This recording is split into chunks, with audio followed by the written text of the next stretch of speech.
Hello les amoureux du buzz, nous sommes à la Maison Miller à Paris pour notre premier rendez-vous de l'année 2022. Je suis tellement heureuse de vous retrouver et je vous promets de vous faire passer d'agréables moments. Nous sommes allés à la rencontre de deux grandes dames. En premier, Tatiana Rojo dit Amoutati qui nous a reçus dans son cocon familial. Nous avons parlé de sa carrière et de ses projets. Ma fille là, elle me dit maman, j'en ai marre de sourire. Quand je me lève le matin, j'ai des crampes. Si je continue, je risque d'avoir une paralysie faciale. J'ai dit, oh, toi aussi, il faut arrêter de sourire bêtement. Elle me dit, maman, je vais tout abandonner, je vais venir m'asseoir à côté de toi, ici au pays. J'ai dit, ma fille, Amoutati, on sèche son linge là où le soleil brille. Pour l'instant, ça brille là-bas, tu restes là-bas. Bonjour Amoutati. Bonjour. Alors nous sommes chez toi, on a l'impression d'être en Afrique, à Bassam, tu ramènes ta terre en Europe, c'est ça? On essaye, on a mis un petit bananier mais il n'y a pas la banane avec. Mais on essaye au maximum de, voilà, de mettre des couleurs comme le bogolan, parce que bon, j'adore tellement l'Afrique, bon, c'est mon pays d'origine, la Côte d'Ivoire. Hein. Et donc oui, on a essayé d'installer cette maison au décor de l'Afrique, même si on n'y est pas. Qui es-tu, Amoutati? You, I am. Qui suis-je? Moi-même, je me pose parfois la question. Ce que je peux te dire dans un premier temps, c'est voilà, je suis une comédienne, aussi humoriste. J'ai grandi avec la passion de faire du théâtre. J'ai tourné dans, on va dire, dans 31 films. Va dormir dehors. Je ne veux pas te voir ici. Dehors. Va dormir dehors! Il paraît que tu as eu un grand rendez-vous avec ce bêta d'Hervé. Décidément, les nouvelles vont vite dans ce quartier. Oh. Tu t'inquiètes pourquoi même? On sait que c'était pour couvrir Bintou. Je sais qu'à Yop City, là, il faut avoir peur de la bouche des gens. Eh aïe, ce n'est que ma bouche qui dit ça. Le poisson, vous l'avez pêché quand? Aujourd'hui. Il est tout frais sorti de l'eau? Bien sûr.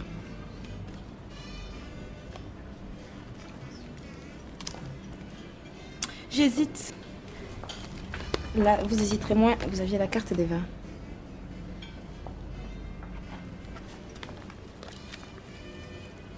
Mais avec cette passion de pouvoir réaliser ce rêve d'enfant, d'être comédienne. Donc je joue au théâtre, je joue au cinéma, je joue à la télé et j'écris beaucoup. Et depuis le confinement, étant donné que le théâtre était fermé, j'ai décidé de prendre ma petite caméra et de raconter ma life. Tout simplement, je suis voilà, une bonne vivante, une personne qui aime la vie, qui aime Dieu. Et j'ai la chance d'être très bien entourée, un mari merveilleux et voilà, et des enfants. Et voilà. Donc Amoutati, c'est une comédienne humoriste, auteure, voilà, qui vit sa vie, quoi, pas la vie de quelqu'un d'autre. Oui, c'est clair. On est d'accord. Ça se voit que tu es passionnée. À quel âge as-tu commencé ta carrière? J'ai commencé ma carrière, en tout cas, à quel âge j'ai eu le coup de foudre pour le théâtre, le cinéma? Moi, je suis née en France et à 6 ans, malheureusement, ils n'ont pas renouvelé la carte de séjour de maman, donc on est rentré dans le pays de maman, dans la Côte chaleur. d'Ivoire. Et de là, j'ai découvert un nouveau continent qui était le continent de ma mère et tout de suite, j'ai eu ce coup de foudre parce qu'il faisait beau, parce que j'étais plus la seule noire en classe, finalement, parce que j'avais plus la cagoule. Et parce que ma mère était une autre personne. En France, elle élevait seule ses 4 enfants. Donc elle était toujours camouflée dans des manteaux, à courir, aller chercher les enfants à la garderie. Et là, elle était chez elle, elle parlait sa langue maternelle, elle parlait le BT. Et j'ai ce souvenir, cette femme qui fait des histoires avec son mari, elle descend de sa maison. Et elle parle, tu dis quoi? Toi, tu es garçon. J'ai dit, mais maman, pourquoi elle ne rentre pas chez elle pour discuter? Elle dit, oh, ma fille, on est en Afrique, ici on vit.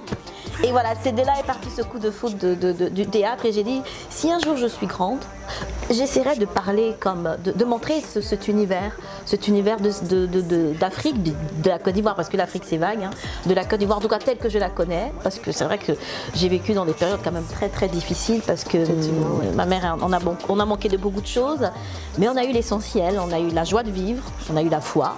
Et c'est de là, moi aussi, j'ai pris cette passion de monter sur scène et de parler de cette vie. Malgré ça, dans cette pauvreté, j'ai compris le sens de l'humain, le sens du partage, le sens de la générosité, le sens de la réalité aussi. Et la réalité, parce que c'est vrai qu'on ne se rend pas compte, quand on est bien aisé, qu'il y a des gens à l'autre bout qui galèrent. Mais malgré cette galère que j'ai vécue, je me suis dit, je vais m'en sortir. C'est bizarre, hein? Étant une femme noire, Oui, parce que dans je le veux bien. ce milieu de comédien, comment est-ce que tu t'en sors?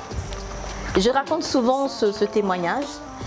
J'ai tourné dans un film qui s'appelle La Rivale dans les années 2007 où j'avais le premier rôle avec Édouard Carillon, bref. Et je me suis vue à un moment parce qu'on m'a dit oui mais t'as tellement bien joué, t'avais le premier rôle, c'est sûr, tu vas cartonner, tu vas être une star. Et le téléphone ne sonne pas. Et je vois mon reflet comme ça. Je vois mon reflet comme si devant ma télé là, je suis là et j'attends un coup de fil qui ne vient pas. Et comme je n'entends pas des voix, j'ai imaginé le spectre de ma mère qui me dit toi tu es venu en France pour attendre que le téléphone sonne. Et je dis c'est pas possible. Alors j'ai décidé de monter sur scène et de parler de ma maman, d'une femme qui a vendu des aubergines et du manioc. L'envie de réussir de toute façon, je le dis, mon mari n'aime pas le problème. On dit quelqu'un qui a vu Lyon et puis quelqu'un qui n'a pas vu, ils n'ont pas la même manière de courir. Et quand tu as connu la fin, effectivement, c'est la fin. Ma chérie, tu ne réfléchis pas, tu ne fais qu'avancer, tu es un bulldozer parce que la seule chose que tu veux, c'est survivre. On constate que c'est ta mère, ton inspiration. Quand on est rentré chez toi, on a vu la chaleur à Moutati, toujours souriante, de bonne humeur, sachant que c'est pas évident. Qu'est-ce qui te donne de bonne, qu'est-ce qui te met de bonne humeur très tôt le matin? Très tôt le matin, bon, déjà, je bénis le Seigneur, j'ai 2 enfants. Hein, c'est des bonnes raisons de se réveiller avec la banane. J'ai un mari merveilleux qui est mon directeur d'acteur avec qui je travaille depuis 10 ans, qui m'a permis vraiment de revoir mon jeu d'acteur, de ma psychologie de personnage et ça me booste beaucoup. Mais pourquoi j'ai autant de joie? J'ai le souvenir, nous sommes dans une petite maison, dans un petit studio. Ma mère qui est mon héroïne, elle est seule. Elle est seule et elle pense que je ne la vois pas, mais elle pleure. Et je me suis dit, je ne vais pas l'accompagner dans les pleurs. Effectivement, oui. Parce que les pleurs ne méritaient pas cela. C'est-à-dire le malheur ne méritait pas que je verse une larme pour elle. Donc c'est comme ça que je me suis construite aussi en me disant, il ne faut pas que je pleure, il faut que je reste assez positive. Parce que mon héroïne était en train de pleurer et c'est vrai que ça m'a un peu... Elle n'avait pas besoin de ça, elle avait vraiment besoin d'un soutien autre que... Voilà, autre ça. Et puis moi, ça m'a décalé. Je me suis dit, je vais transformer tout le temps, en tout cas dans ma vision des choses, transformer mes larmes en cris de joie. À l'école, je crois au CE1, hein, on dit, allez, donnez le métier de vos parents. Moi, j'étais tellement fière de ma mère. Ma mère, quand elle est venue en Côte d'Ivoire, elle avait des jeans, tout ça, belle femme noire. Elle avait son afro. Et je lève ma main et j'avais vu sur sa carte d'identité 100. Mais 100 métiers, S-A-N-S. Mais moi, je pensais que 100, ça voulait dire un métier. En mes professions, et ils ont mis 100. S-A-N-S. Et moi, je lève, je dis, Sens. Ma mère, elle est Sens. Il dit, mais quoi, censeur? Je dis, non, elle est Sens.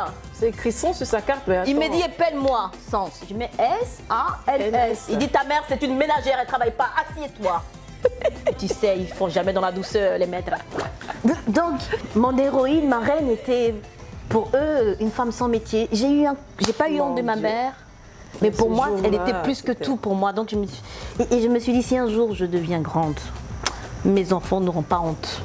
Ils diront, ma maman, c'est quelqu'un. Et c'est aussi tout ça aussi qui m'a poussée à m'en sortir. Pas parce que j'en avais vraiment besoin, mais parce que je sais que le monde n'est pas facile. Le monde n'est pas facile. Et quand on est pauvre, on peut être victime de n'importe quel fou qui a un tout petit pouvoir. Et je sais de quoi je parle. Mais j'ai surtout la chance d'avoir un mari qui m'a beaucoup accompagnée. Déjà dans la construction du spectacle de la Dame de Fer, qui a tout mis autour parce qu'il m'a dit, Tati, tu parles de ta mère 24 heures sur 24 heures. Avant, je faisais des sketchs. Il a dit, on va laisser les sketchs. On va faire un théâtre construit. Ouais, quelque chose d'un peu plus sérieux. Et on a pris le siège baroque qui est là, avec lequel j'ai fait presque le tour du monde, parce que maman est décédée, elle est décédée, ça fait 10 ans. On a pris ce siège baroque qui représente en quelque sorte tout ce que la Dame de Fer voulait pour ses filles. J'ai envie que ce soit comme avant. Je parle seule, je chante seule. Ma maison est vide. Elle me manque beaucoup, hein? Trop. Et grâce à ce spectacle, on a fait une vingtaine de pays, on a fait énormément de villes.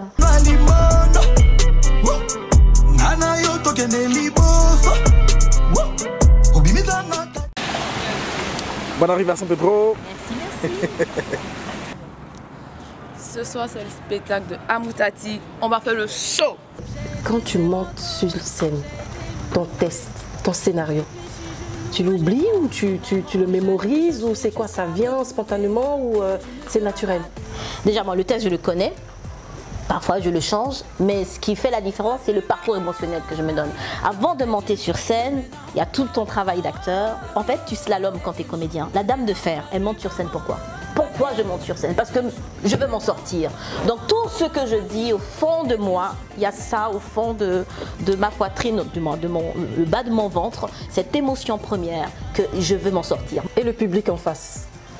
Mais le public en face, il me redonne parce qu'il suit, il écoute, il vit ce que je vis et c'est par rapport à eux-mêmes que je leur donne au maximum. Donc, mais c'est pas facile. Moi, avant de monter sur scène, je parle à personne. Tu peux pas m'interviewer 10 minutes avant de monter sur scène. J'imagine parce que tu rentres dans un... Tu rentres dans un personnage, tu es un peu en léthargie, moi je suis presque en demi-transe.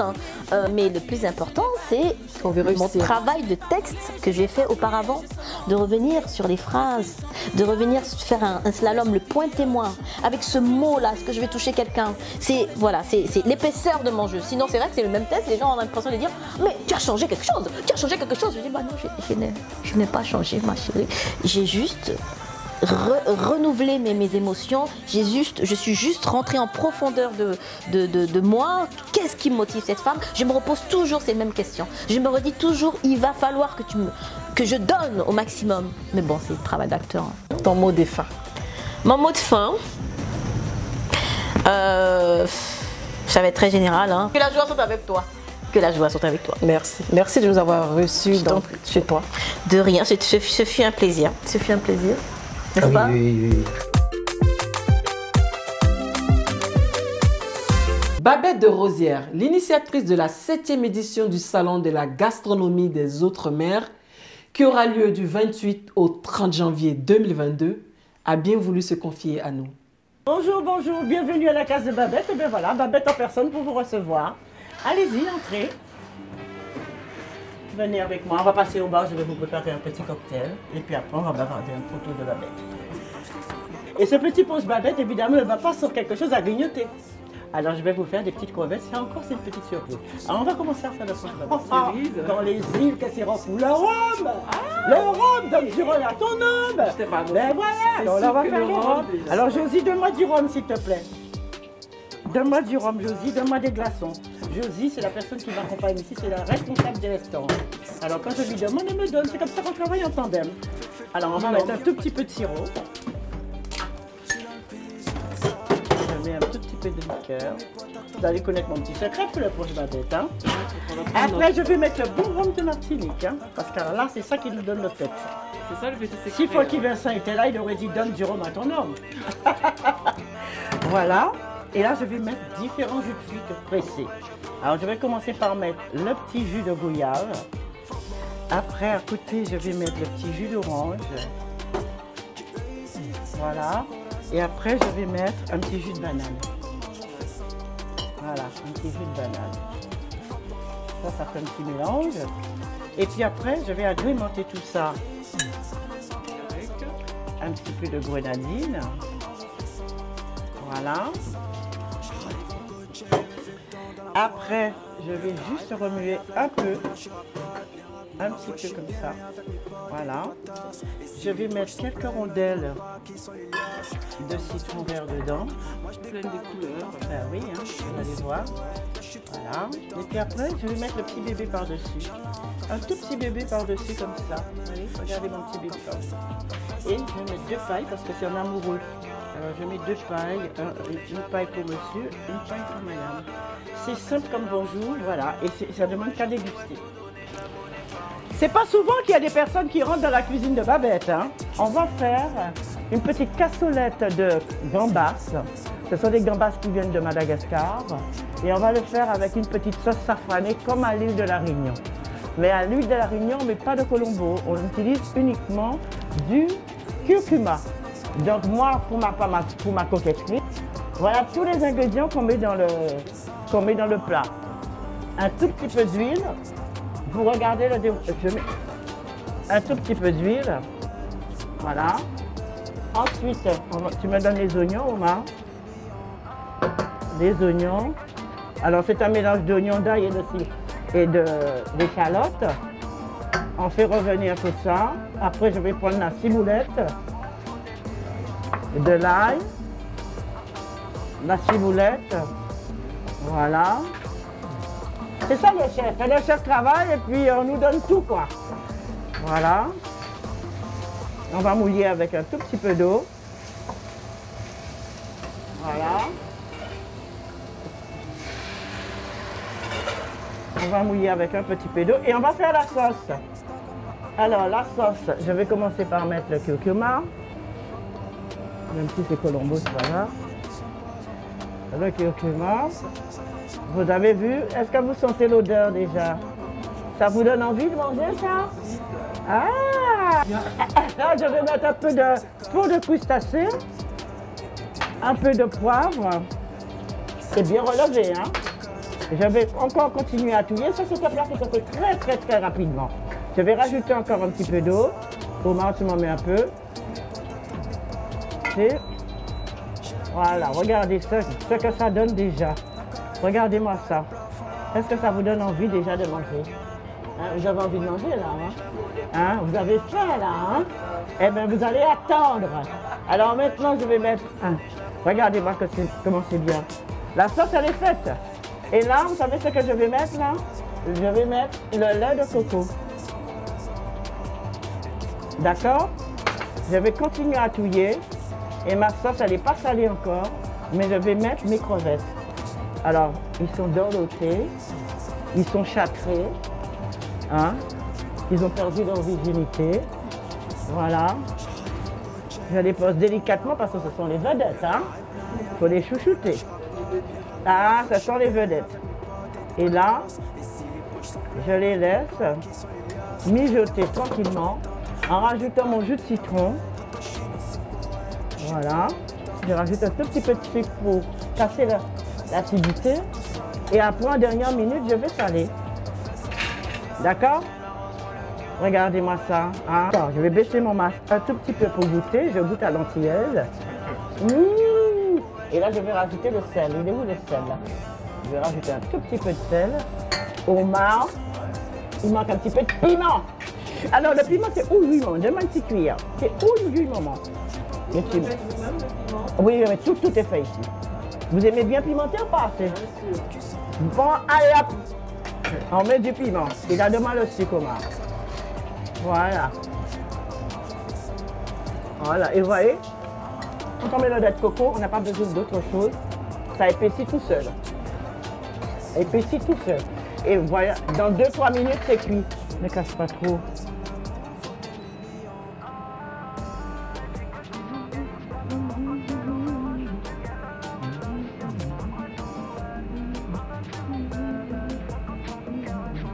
Voilà, monsieur.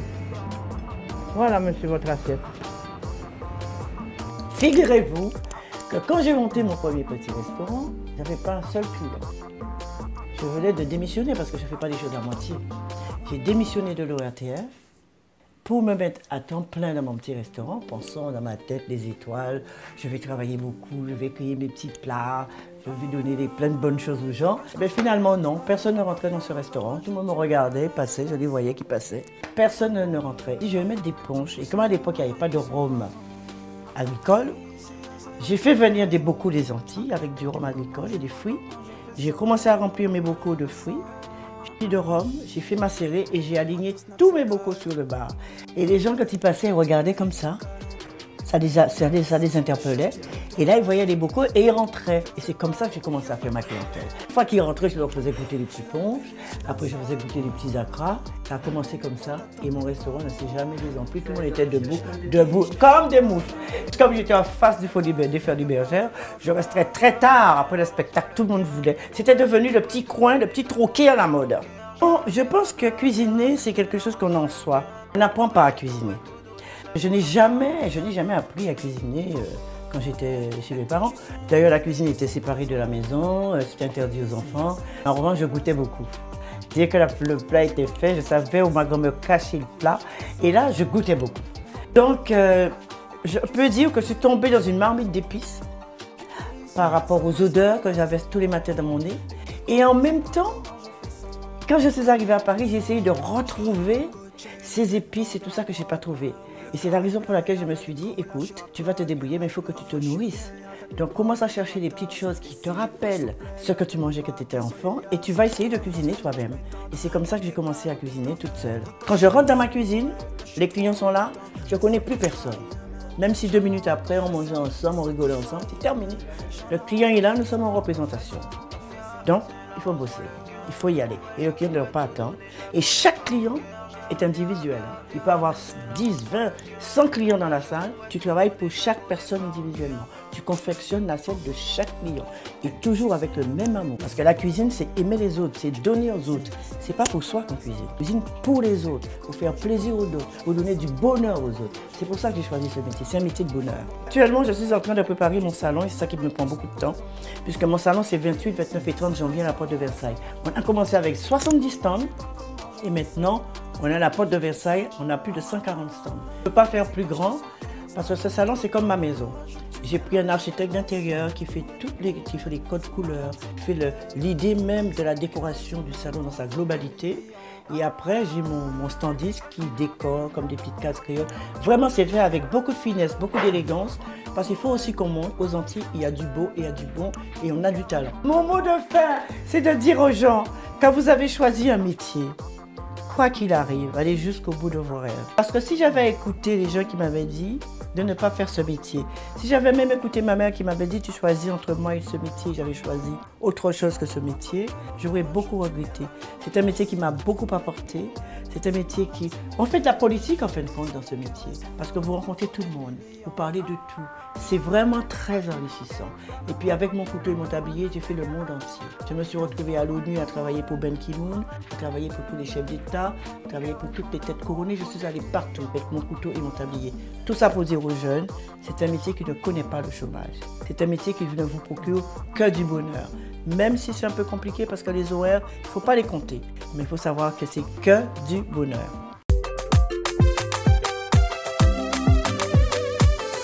Je vous laisse sur les îles avec T-Stone et son titre Corazon. À bientôt!